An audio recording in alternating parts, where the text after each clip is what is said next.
mama yetu Margaret Ikongo akimwakilisha mwenyekiti wa bodi ya First Housing Finance,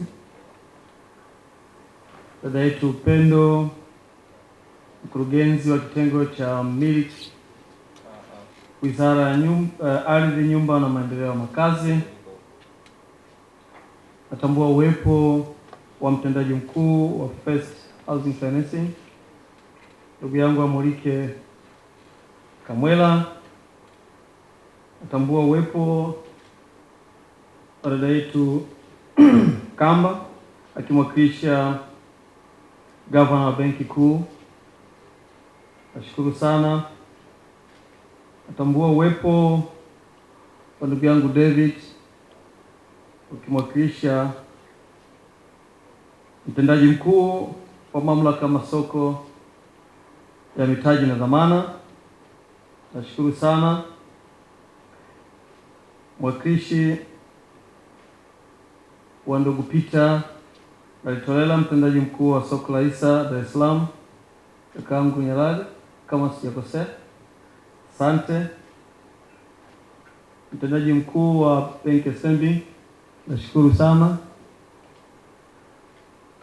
Viongozi kutoka Benki ya Azania, wajumbe wa bodi ya First Housing Finance, lakini management, pamoja na wageni waliko wote tuliomo ndani. Kazi na utu. Hii kitu hii kwenye public sector huko najaribu kidogo kama kuisahau vile, lakini utembee na hayo maneno, si ndio? Hiyo ni salamu sasa ni ya kitaifa. Tuone falsafa ya Watanzania wenye kukaa pamoja, tunafanya kazi, tuna upendo, tunakumbushwa tunapofanya kazi tuwe na nini? Na utu, si ndio? Yaani usitembee tu sheria, kanuni, taratibu. Kuna utu ndani yake. Unapotafuta matokeo ya kila Mtanzania kuwe na nyumba, ujue unafanya kazi, ujue ndio una fedha za watu, ujue bidii zirudi, lakini kuna utu na tunakumbushwa. Kwa hiyo tukisalimiana tuitikie wote, si ndio? Kazi na utu. Kazi na utu. Tunasonga mbele. Waandishi wa habari, sijawasahau, nyinyi ndio mnatusababishia Tanzania hii tujue nini kinachoendelea katika kila sehemu ya Tanzania hii. Nawashukuru sana.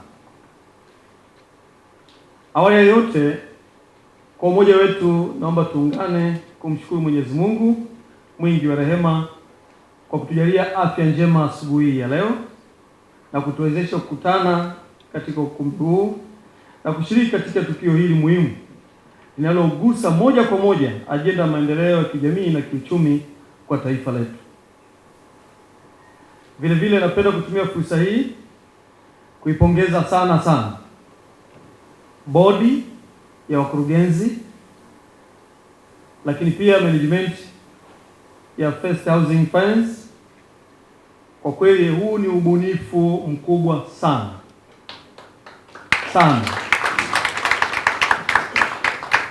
Lakini hii imetokana na juhudi zenu kama mlivyoeleza dada yangu hapa Reshma, kama sijakosea jina lake. Ni kweli alikuja hapa akanatuambia idea ya kuanzisha hii taasisi ilianza toka mwaka 2008. Lakini ilitokana na ubunifu waliokaa watu wakauangalia, si ndio? Sasa huo ubunifu ndio ninaueleza hapa. Ilikuwa ni juhudi za pekee katika kufikiria jinsi gani utagusa maisha ya watu ukaanzisha hii taasisi. Lakini mmeenda mbele zaidi, struggle mpaka ikawa registered, ukaanza kufanya kazi, lakini bado ukaona kuna hitaji la Watanzania ili waweze kupata fedha kwa ajili ya kufinance makazi yao. Lakini mkaja na ubunifu huu mwingine wa hati fungani ya makazi. Na wapongeza sana. Kimsingi juhudi hizi zinaonyesha namna sekta binafsi inavyoweza kushirikiana kwa karibu na serikali katika kutafuta suluhisho la changamoto ya makazi nchini. Na serikali inaendelea kuthamini na kuunga mkono mipango kama hii inayolenga kuwasaidia wananchi. Maneno hayo ya utangulizi kwangu ni salamu.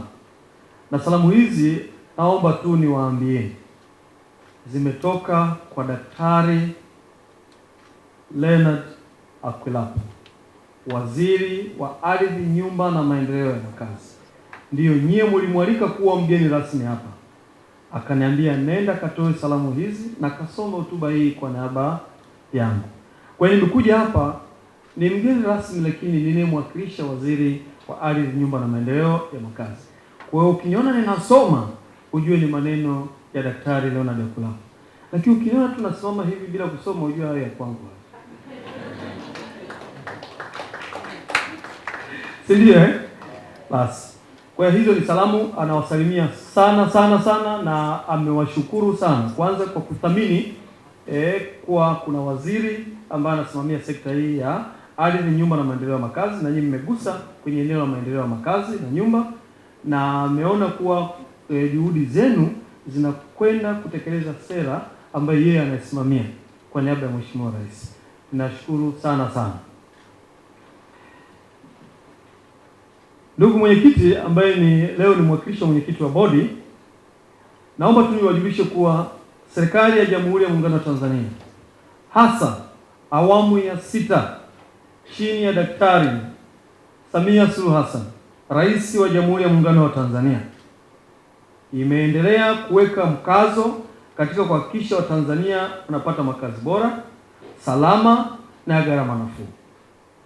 Sekta ya ardhi na makazi ni mojawapo wa sekta muhimu katika kukuza uchumi, kuimarisha ustawi wa jamii na kuboresha maisha ya wananchi. Hii ninaeleza kwa sababu tokea ameingia yeye awamu hii ya 6, kuna maeneo mengi yanayogusa nyumba na maendeleo ya makazi yalikwama. Alipofika mama akasema hapana, kwa falsafa ambayo amesema mama yetu Margaret hapa, ambayo inagusa utu wa Mtanzania, inayesema haki ya msingi aliyokuwa nayo ni pamoja kuwa na makazi bora. Alisema hapana, ni lazima nifanye kitu. Ndiyo maana alikwenda kwenye eneo la sheria nyingi sana za upatikanaji wa fedha, lakini ujenzi wa nyumba, vifaa vya ujenzi, aliweza kufanya marekebisho ya kisheria ili kuweza kufanya utaratibu wa upatikanaji wa fedha na ujenzi uwe rahisi. Lakini alikwenda kunasua maeneo mengi yanayogusa taasisi yetu au shirika letu la National Housing ili iweze kumalizia miradi ya kimkakati ya ujenzi wa nyumba ndani ya nchi hii ambayo Watanzania wengi wamenunua sasa hivi. Alikwenda akatoa fedha na miradi mingi inaendelea sasa hizi ambayo chini ya NHC inafanya kazi hii.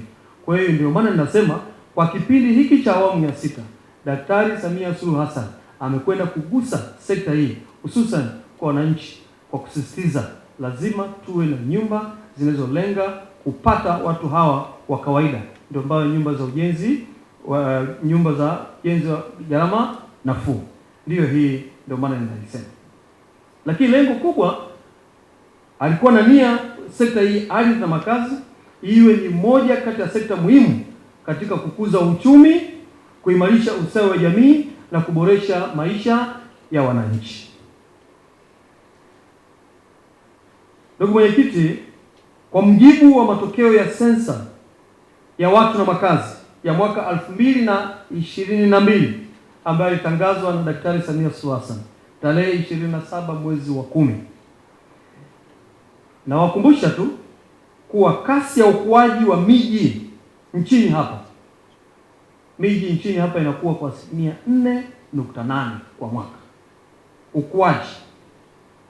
Sasa hiyo inaeleza kuwa takriban 35% ya Watanzania, hii 35% ya Tanzania ni kati ya Watanzania milioni 61.7 kwa takwimu ya sensa 2022 wanaishi mijini.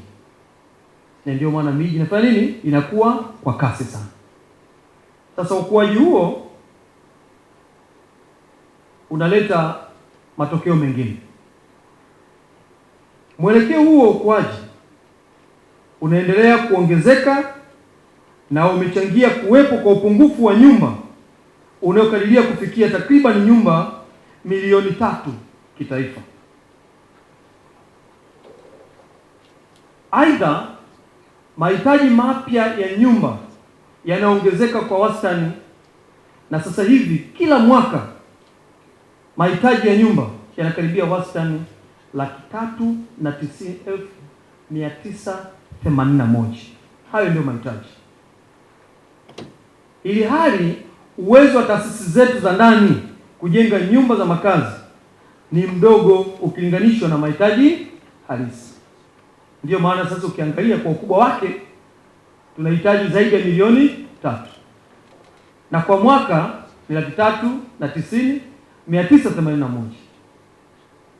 Kwa hiyo utaona hali hii inaonyesha wazi kuwepo kwa pengo kubwa la makazi, hususan kwa wananchi wa kipato cha chini na cha kati.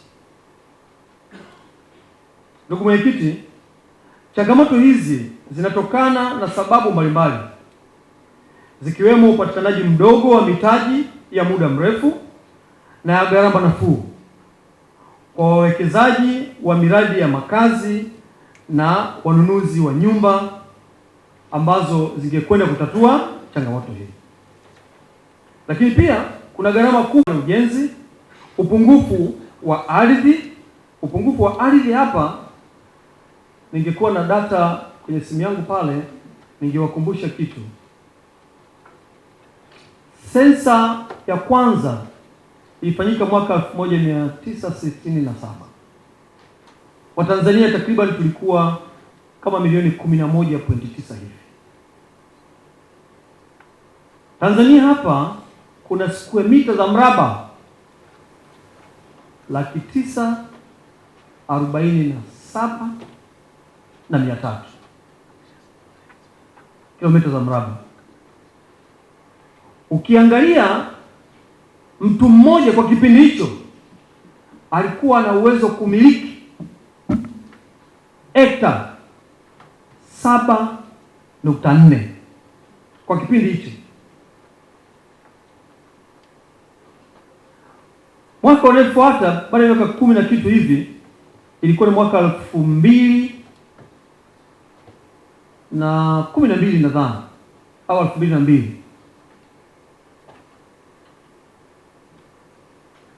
utaona uwezo wa kumiliki ardhi sasa ulianza kupungua. Mtu mmoja alikuwa na uwezo wa kumiliki hekta 2.0 kutoka 7. Sensa iliyofuata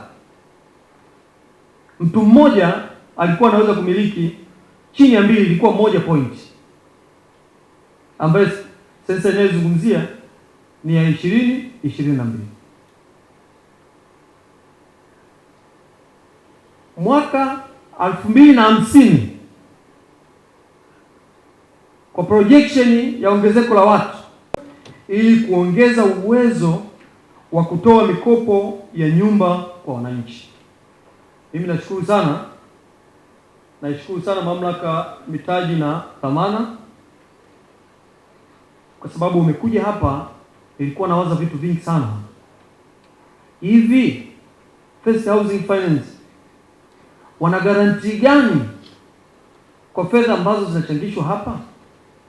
Kumbe kuna mamlaka ya udhibiti ndani ya serikali ambayo imekuja hapa kwa niaba ya mtendaji mkuu, umekuja umetuhakikishia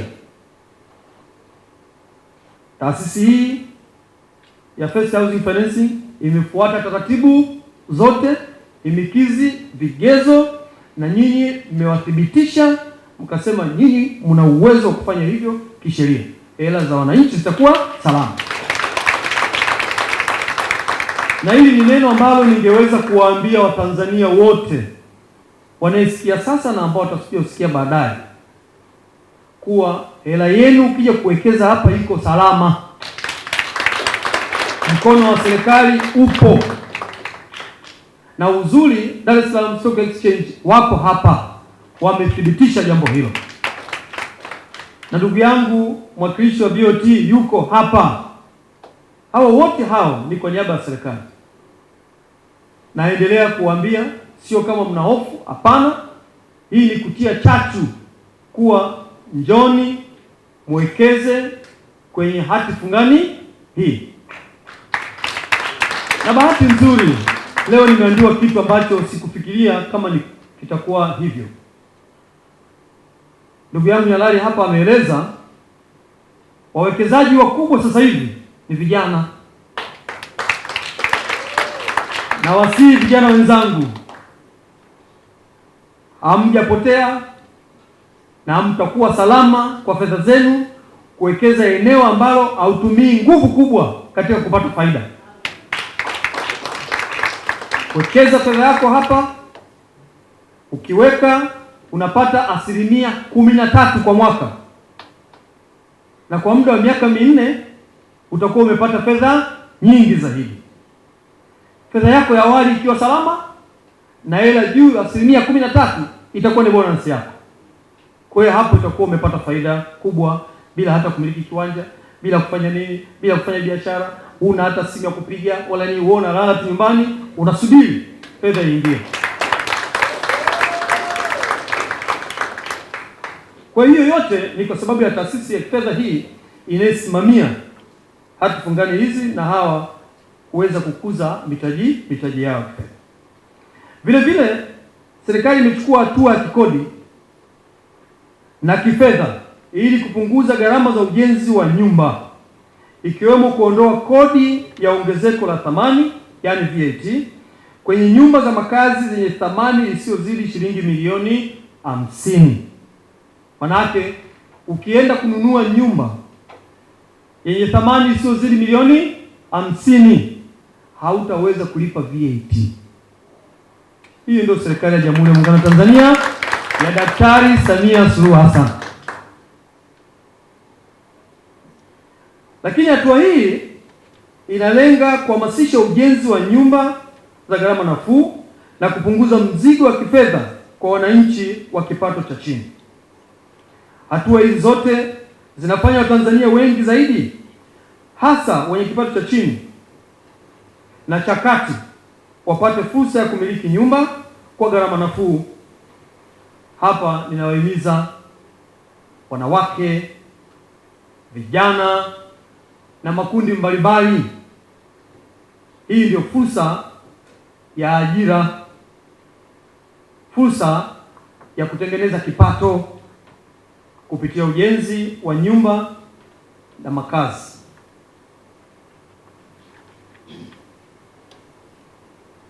Kwangu hapa nitoe wito tu.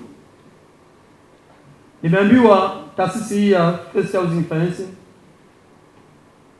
pia mnajihusisha hata na kujenga nyumba. Ni kweli? Na kuuza au nyinyi kazi mnatoa fedha?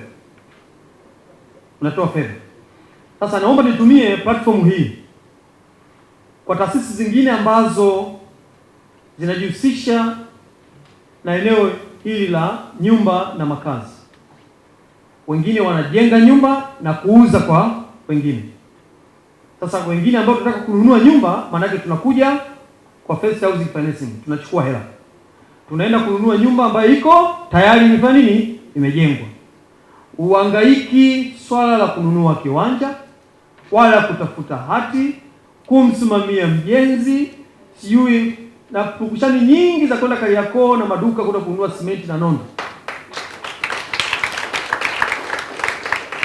Ninachoomba wale wanaojenga nyumba wafanye research ya kutosha,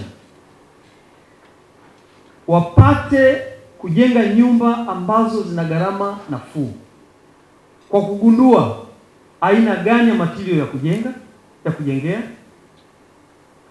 ramani gani isiyochukua gharama nafuu, wapi kwa kujenga, lakini pia maeneo hayo yawekewe miundombinu yote ya upatikanaji wa huduma za kijamii: barabara, umeme, maji, kiasi kwamba mtu akienda kununua pale, anaenda kuishi moja kwa moja. Hilo litasaidia kumgusa Mtanzania wa kawaida, kwa sababu utafiti ambao utaufanya itakusaidia wewe kujua kama ni tofali, nitengeneze tofali aina gani ambayo itakuwa ni bei nafuu, kama aina gani ya ujenzi, ramani gani itachukua matofali machache. Hivyo hivyo ukifanya utafiti ya kutosha, utajikuta hiyo nyumba unajenga kwa gharama nafuu, na hatima yake utaenda kuuza kwa gharama nafuu. Hatima yake mtu anayekuja kuchukua mkopo hapa naye atakuja kununua kwa gharama nafuu. Hiyo ndio logic yangu. Mkifanya hivyo mtasaidia nchi hii, hususan malengo ya kitaifa kama ilivyoainishwa katika dira ya maendeleo ya taifa ya mwaka 2050. Ndugu mwenyekiti, pamoja na hatua hizi, ni muhimu kutambua kuwa serikali pekee haiwezi kukidhi mahitaji yote ya makazi yaliyopo. Hivyo ushiriki wa karibu kati ya serikali na sekta binafsi unaendelea kuwa nguzo muhimu katika kufanikisha ajenda ya makazi bora kwa wote.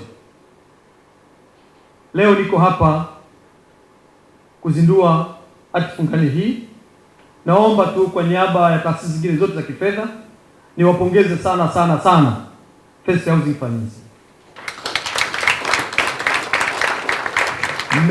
Mmeonyesha nia ya dhati ya kumuunga mkono Daktari Samia Suluhu Hassan kwa kuwa waambata na wasaidizi wa mawazo yake anayotoa katika kuweka kwenye utekelezaji, ya kufanya kuwa makazi sio anasa, ni hitaji la haki la mtu.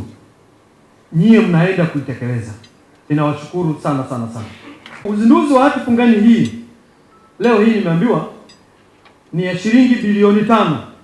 Ni hatua muhimu katika kuongeza vyanzo vya mitaji ya muda mrefu kwa ajili ya kugharamia mikopo ya nyumba, na hivyo kuchangia upatikanaji wa makazi bora kwa Watanzania wengi zaidi, hususan wananchi wa kipato cha chini na cha kati pamoja na makundi yote.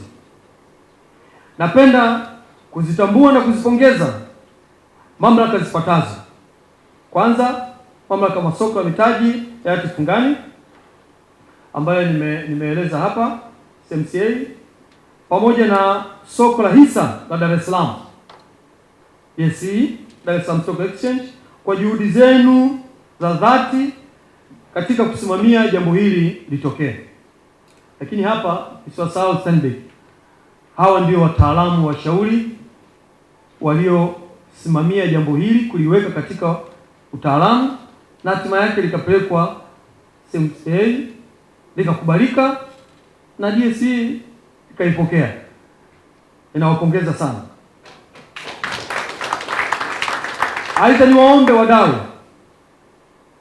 hususan hapa leo na wadau wawili.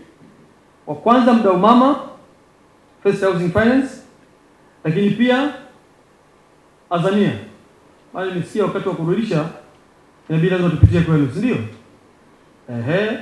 Aidha, niwaombe wadau kama vile Azania na wengine wote waendelee kushirikiana na First Housing Finance ili kutekeleza malengo ambayo management pamoja na bodi imeweka katika kuwasaidia Watanzania waweze kumiliki nyumba za bei nafuu.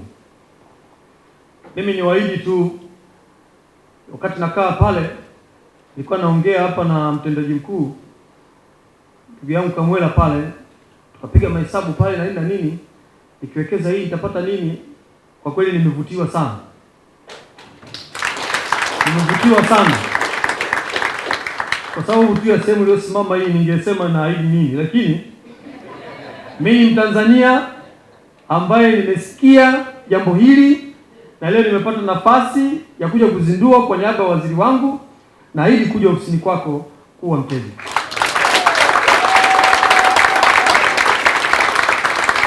Hivyo kwa niaba ya serikali inaendelea kuhimiza wadau wa sekta ya fedha na makazi kutumia fursa hii kuwekeza katika sekta ya makazi na kushirikiana na serikali katika utekelezaji wa mipango ya maendeleo.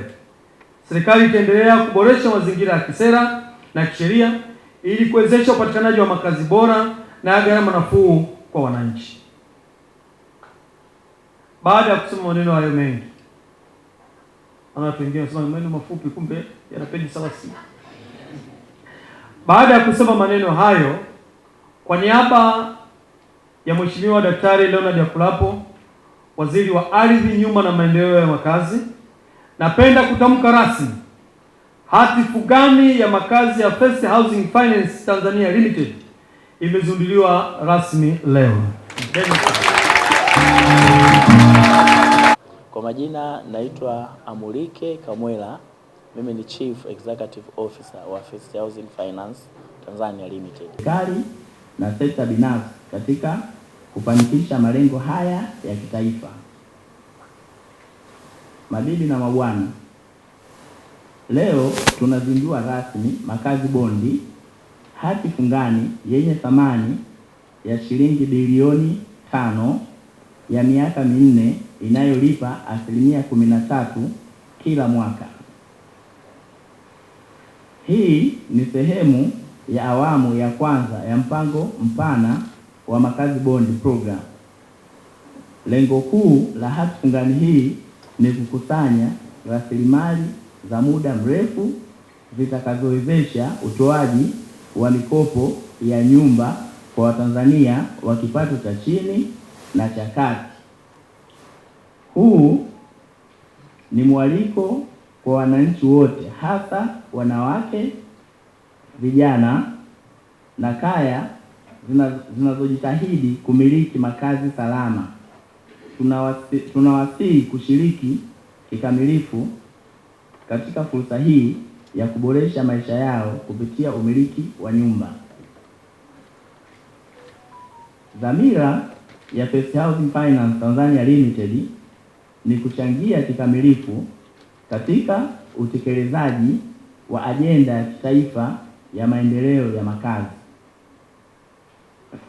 Kupitia hati fungani hii tunaweka msingi thabiti wa kuongeza upatikanaji wa mikopo ya makazi, kuboresha mazingira ya makazi nchini na kuinua ustawi wa jamii kwa ujumla. Uzinduzi huu ni uthibitisho wa safari yetu ya kujenga mfumo jumuishi wa ufadhili wa makazi unaowagusa Watanzania wengi zaidi.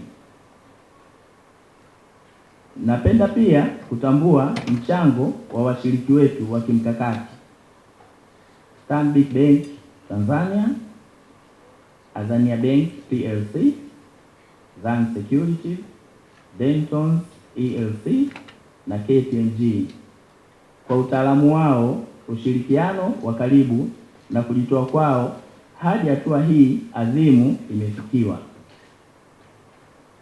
Tunatoa shukrani za dhati kwa serikali kupitia taasisi zake za udhibiti na usimamizi, Mamlaka ya Masoko na Mitaji na Dhamana CMSA, Benki Kuu ya Tanzania BOT, pamoja na soko la hisa la Dar es Salaam Stock Exchange.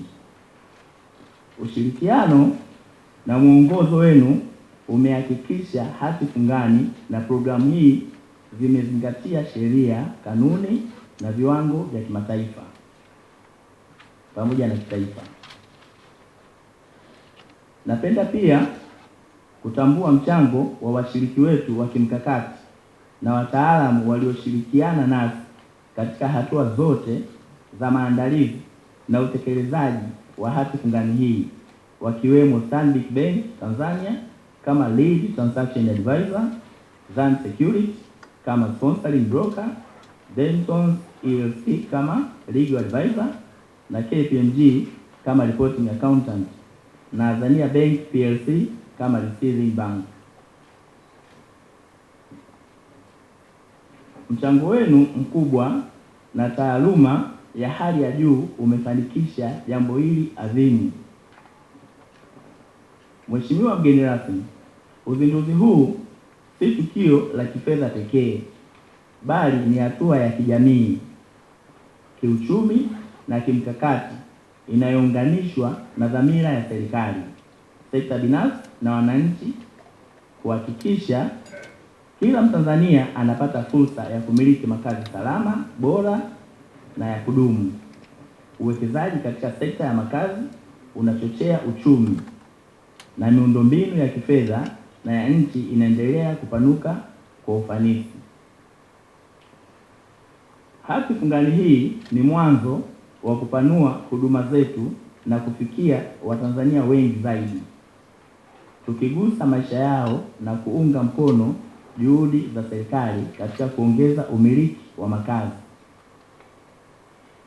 Kwa heshima kubwa sana, naomba kuwashukuru tena wote, Mheshimiwa Naibu Waziri, waheshimiwa wageni wote, wadau wetu na wageni wote waalikwa kwa kuungana nasi katika uzinduzi huu wa kihistoria. Huu ni mwanzo wa safari mpya ya First Housing Finance Tanzania, safari ya upanuzi, ujumuishi na kuwafikia Watanzania wengi zaidi kwa huduma za makazi bora na rafiki. Shukrani za kipekee ziende kwa washirika wetu wa kimkakati, bodi ya wakurugenzi, management na wafanyakazi. Naibu Waziri wa Ardhi, Nyumba na Maendeleo ya Makazi, Mheshimiwa Kaspa Muya, mbunge, mwakilishi wa gavana ya Benki Kuu, dada yangu Lipu Kamba, mwakilishi wa afisa mtendaji mkuu wa mamlaka ya masoko ya mitaji na dhamana, mwenyekiti wa bodi ya First Housing Finance pamoja na wakurugenzi wote wa bodi ambao mko hapa, afisa mtendaji mkuu wa First Housing Finance, management na wafanyakazi wote ambao mko hapa, mshauri mwelekezi Stanbic pamoja na washauri waelekezi wengine, dalali mdhamini Zan Securities. Naomba vile kutambua uwepo wa wageni wote na waandishi wa habari. Mimi niko hapa kwa niaba ya afisa mtendaji mkuu wa Dar es Salaam Stock Exchange, Bwana Peter Nalitolela. Kwa bahati mbaya yeye alikuwa na majukumu mengine, lakini akaniomba nije nimwakilishe hapa leo kwenye hii shughuli muhimu. Nitaanza kwa kusema kwamba shughuli hii ambayo tuko hapa inaendelea kuthibitisha role ya masoko ya mitaji na dhamana kwa kuweza kutoa financing kwenye ile miradi ya muda mrefu, na kwa namna hiyo tunaangalia ile matching concept kwamba kwenye ile miradi mirefu, kwa mfano hii ya makazi ambayo inahitaji return ambazo zitachukua muda, ni masoko ya mitaji na dhamana ambayo yanaweza yakatoa financing kwenye miradi ya aina hiyo. Kwa hiyo kwa siku ya leo tunaona umuhimu mkubwa wa masoko ya mitaji na dhamana. Napenda vile vile kutambua au kuipongeza First Housing Finance kwa kuweza kutumia masoko ya mitaji na dhamana, na kwa hili kwa kutumia hati fungani ili kuweza kupata mtaji wa kujenga nyumba za makazi. Hii ni aina nyingine ambayo tunaweza kuona ambapo strategically unaweza ukadiversify your source of financing. Kwa hiyo badala ya kutumia balance sheet kufanya financing, wenyewe wameamua kuja kwenye masoko ya mitaji na dhamana. Na hii ina faida kubwa moja, kwamba pamoja ya kwamba unapata mtaji kwa gharama ambayo ni nafuu, lakini vile vile una diversify risk yako, kwa sababu ile risk badala ya kuibeba wewe mwenyewe unaipeleka kwa capital market, public ambao wana invest. Kwa hiyo ile riski unaipunguza kwa taasisi, na hii ni njia bora ya kuendesha mitaji ya muda mrefu.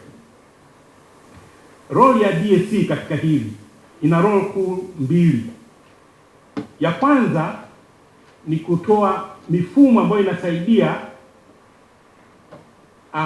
uwekezaji ufanyike kwa ufanisi zaidi, kwa maana ya kwamba kimtandao unapata watu wengi ambao wanaweza wakawekeza kwa urahisi zaidi. Lakini pili ni kutoa ule unaita ukwasi, liquidity, kwa sababu unavyowekeza unaweza ukapata unaweza ukapata the need ya kuweza kuuza ule uwekezaji wako, kuuza dhamana yako kwenye soko ili upate pesa, kwa maana hiyo ni ukwasi. Kwa hiyo role yetu kubwa vile vile ni kutoa ukwasi. Tumeona katika hizi siku za siku za karibuni, particularly mwaka uliopita, soko la mitaji limekuwa kwa kasi kubwa sana, na hii inazungumzia kwenye upande wa bidhaa. Tumeona kuna benki na taasisi za kifedha, lakini hata vile vile na taasisi za uzalishaji zimekuja kwenye masoko ya mitaji na dhamana ili kupata mitaji kwa kutumia hati fungani, kwa kutumia hisa kwa wale waliofanya rights issue kama Tanga Cement. Kwa hiyo waliona kwamba kuna urahisi au ufanisi kuja kwenye masoko ya mitaji. Lakini huo ni upande mmoja. Upande wa pili, tumeona vile vile kuna kasi kubwa ya Watanzania ambao wanawekeza katika dhamana ambazo zimeorodheshwa siku za karibuni. Unaweza ukasema, naona hapa CMC mpo mtathibitisha katika hilo. Wawekezaji wale wanaitwa binafsi, retail investors, wamedominate up to 90%. Ni pesa zinatoka kwa mtu mmoja ambao wanawekeza kwenye soko. Lakini hii si kazi ambayo ilitokea hivi. Kuna kazi kubwa sana ambayo ilifanyika ya kuwafundisha Watanzania jinsi ya kuwekeza, na tunaona sasa hivi imeanza kulipa, kwamba Watanzania wameamka na wanawekeza. Kwa hiyo dhamana zote ambazo zimekuja sokoni kwa siku za karibuni, zote zilikuwa oversubscribed. Yaani pesa ambayo ilipatikana ilizidi mahitaji, kuonyesha kwamba watu sasa wameshaona umuhimu wa kuwekeza kwenye masoko ya mitaji. Nategemea hata First Housing Finance itakuwa hivyo inshallah. Lakini kingine mgeni rasmi ambacho tumekiona, bahati nzuri tuna mifumo, kwa hiyo tunaweza kuangalia. Tumeona vijana wengi sasa hivi wanawekeza kwenye masoko ya mitaji ya dhamana. Nikisema vijana ni kuanzia kwenye miaka kama 20 mpaka 30, wana contribute sasa hivi kwenye uwekezaji, unaweza kusema mpaka 40%. Na si pesa ndogo ndogo, si shilingi 100, ni pesa nyingi wanawekeza. Kwa hiyo tunaona hata katika upande wa vijana kumekuwa na mwamko mkubwa wa kuwekeza, na nadhani hata First Housing Finance mtakuja kuona kwamba katika uwekezaji ambao unafanyika vijana watawekeza sana, na hii ni kitu kizuri. Kwa inamaanisha kwamba soko letu ni sustainable, kwamba si soko la leo au kesho. Ni kwamba tunategemea kwamba miaka 10, 20 inakuja bado tutakuwa na wawekezaji ambao wanaweza kuwekeza kwenye soko. Taarifa nzuri, mgeni rasmi, kwa mwaka uliopita 2025 DSC kwa upande wa performance ni mojawapo ya masoko 10 bora Afrika. Ni mojawapo ya masoko 10 bora Afrika. Kwa hiyo na hii ni taarifa ambayo sio ya kwetu, ni taarifa ambayo imetoka kwenye African Stock Exchange Association, kwamba ni mojawapo ya masoko 10 bora ambayo yamefanya vizuri, na thamani ya mtaji, yani market capitalization, imekuwa ukilinganisha 2024-2025 by 34% kwenda. Kwa hiyo ni soko ambalo linaonyesha kwamba linakuwa, lakini vile vile lina attract watu wa Tanzania, watu wengi kuweza kuja kwenye soko, na hii ni kitu kizuri kwa sababu kutokana na global crisis zinavyoendelea sasa hivi, foreign investors wanakuja ndio, lakini pale kunapokuwa na crisis wengi wao wanatend kuondoka. Lakini ukiwa na stable investor base ambao ni wa Tanzania, inamaanisha kwamba kuna wapo bado ambao wataendelea kulisukuma soko. Kwa hiyo tunadhani kwamba tuna mwanga mzuri tunapokwenda huko mbele. Mgeni rasmi, naomba niishie hapa na natoa pongezi kwa First Housing Finance kwa kuweza kuja sokoni for the first time. Nategemea baadaye mtakuja na issue shares. Mwanzo mzuri. Nashukuru sana. Asante sana. Naomba wakurugenzi ambao wamo ndani wasimame sehemu walipo ili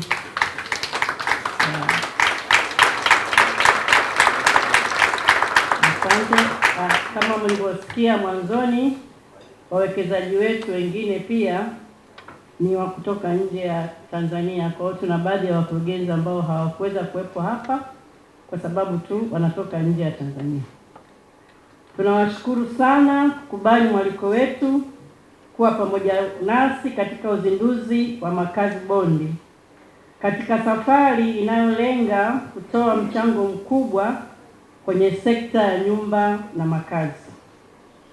Baba wa Taifa Mwalimu Julius Kambarage Nyerere alikuwa na imani kuwa makazi ni sehemu ya utu wa binadamu, na hapa namnukuu: ili utu wa binadamu utimie, anahitaji chakula, mavazi na malazi. Mwisho wa kunukuu. Malazi yanapatikana kwenye makazi. Pia katika Dira ya Taifa ya Maendeleo 2050 kipengele namba 4, nguzo za dira 424, makazi bora ya gharama nafuu. Makazi bora ni muhimu kwa maendeleo ya kijamii, kiuchumi na mazingira. Matarajio katika dira hiyo ni kwamba kuwa na taifa ambalo kila mtu ana makazi bora na nafuu yanayochochea jamii endelevu mijini na vijijini. Haya ni maneno ambayo yapo kwenye dira yetu ya taifa. Ndugu mgeni rasmi, hatua hii ambayo tuko nayo leo, ambao sisi First Housing tumeichukua, ni zaidi ya muamala kama walivyosema wenzangu kuhusu mambo ya mitaji, mambo ya fedha. Inatuwezesha kuendelea kutekeleza jukumu letu la msingi na kubwa la utoaji wa mikopo ya makazi nafuu. Hasa tuna ndoto na tutaitimiza kupitia nyinyi, kulenga familia za kipato cha chini na cha kati. Hilo ndio ndoto yetu, na kupitia nyinyi katika kuwekeza, tunaamini ndoto hii tutaitekeleza, kwa sababu kila mtu kama tulivyosema anastahili kuwa na makazi bora. Kama bodi, tutaendelea kuwajibika kwa wadau wote wako hapa wanaotusimamia sisi kama bodi: Benki Kuu, Dar es Salaam Stock Exchange, Capital Market, na pia tuna mdau wetu mkubwa sana TMRC. Naomba usimame, kwa kweli wewe ni mdau wetu mkubwa. Yote tuliyofanya tumefanya kwa sababu ya nani? Tutaendelea kusimamia kwa karibu na kutoa mwelekeo wa kimkakati, tukihakikisha kuwa mafanikio ya leo yanakuwa msingi imara kwa hatua kubwa zaidi tunazopanga mbele zetu. Napenda kuchukua nafasi hii kwa niaba ya board kupongeza kwa dhati management na wafanyakazi wote wa First Housing Finance kwa bidii, weledi, nidhamu katika mchakato huu mzima. Maandalizi ya kina ya kitaalamu kuhakikisha tunatimiza viwango vya masoko na mitaji kama walivyosema, na kupewa ruhusa rasmi kuweza kutekeleza hili jambo. Asanteni sana Amrike na timu yake. Mmefanya kazi kubwa na mstahili pongezi, sio tu kwenye boardroom, lakini pongezi hapa mbele ya watu wote. Asanteni sana. Napenda pia kuendelea kutoa shukrani za pekee kwa timu ya washauri na wadau waliohusika moja kwa moja katika kufanikisha maandalizi na utekelezaji wa hati fungani hii. Nitarudia tena, wametajwa lakini nitataja: Stanbic Bank, Zan Security, Dentos, KPMG, Azania Bank na wengine wote ambao wamekuwa wakitajwa tangu asubuhi. Asanteni sana kwa miongozo yenu ambayo ya kitaalamu imetuwezesha kufika hapa.